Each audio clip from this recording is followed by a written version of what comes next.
Choose early and often. You always have two choices, your commitment versus your fear. Sammy Davis Jr. Throughout this journey, use the courage of your convictions to make strong choices. It's the actor's secret weapon for surprising audiences and creating dramatic moments. And it's yours too. It's fine to make wrong choices based on good intentions, but if you fear making choices, to the point that you fail to make them at all, it can be fatal to your performances. Why? For many people, self-doubt and procrastination are the twin enforcers of the behaviors that have already prevented them from taking the next step. I've found that one of the big obstacles people face in seizing opportunities for speeches and other public expressions of leadership is an unfounded fear of making the wrong choice. However, if you don't make big, sometimes risky choices, your performances will be as unique and exciting as Wonder Bread. Only by making strong choices will you experience success and progress and therefore reinforce your commitment to change yourself and the world through your work and performances. This principle is quite compelling to me because it is a common skill exhibited by the most successful people, and it is within your reach. Making good, strong choices isn't being smart or wonderful. It is our choices that show what we truly are, far more than our abilities, author J.K. Rowling has written. Making choices is simply a skill to learn and a technique to apply.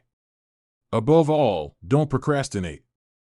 You'll never catch any fish if all you ever do is debate with yourself about which type of bait to use and never throw a line in the water.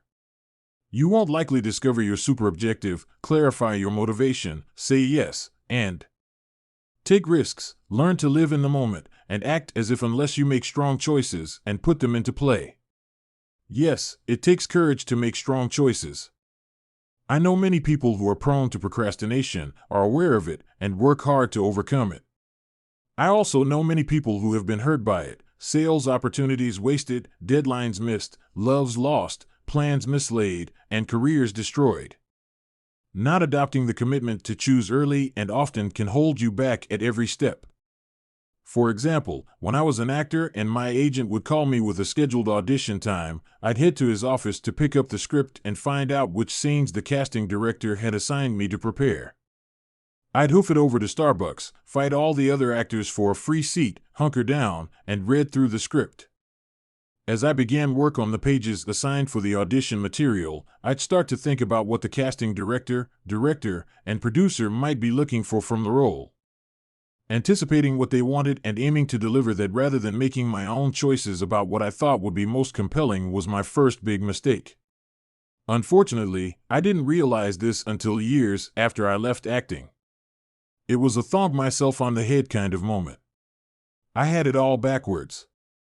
In reality, the casting director, and producer wanted me to come into the room and show them how the role should be played, how I thought it should be played. The casting director wants you to do a good job because he doesn't want to be fired. Casting directors are replaced faster than Elizabeth Taylor's husbands when the director isn't happy with the actors she's seen. How do they solve that problem? Just bring on a new casting director, of course.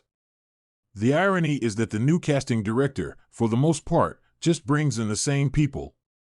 It may seem like there are a lot of actors out there, but in reality, there's only a small group of actors in LA and NYC that actually get the auditions. The director wants you to walk into the room and show her how this role should be played. Why? It makes her life easier. She's got so many things to contend with, the last thing she wants to do is to tell you what choices to make when creating the character. Furthermore, during the audition, she may be thinking, I hope this actor doesn't ask me any questions about how to play the part, because even though the studio is giving her $50 million to make the film, it's her first feature. She's previously only shot music videos and never had to direct actors at this level. Of course, this isn't always the case, but often it is. It's the performer's job to go in and make big, strong choices, to show the decision makers in your audience that you have a viewpoint, a perspective, that you're willing to take risks and push the limits. Because even if all of your choices don't work perfectly, they'll at least know that you are someone who makes bold decisions, early and often.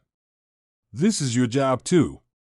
When you are tasked with planning the family vacation, choosing the restaurant and related activities for a first date, interviewing for a job, organizing content for a speech, or any other activity that requires choices, it's your job to make those choices expeditiously, with as much clarity and boldness as possible. Show the recruiter that you are willing to make choices and have a strong point of view. Show your prospective love interest that you have a vision, not just of what you are going to do on your date, but of your future also. Show an audience that you have an agenda and are clear about why you're on the stage and what you're there to do. If you can do all of this while being flexible and adaptable, changing when the situation calls for a new perspective or way of being, you'll be a top performer in all aspects of life. I do my best to work this way with the members of my team.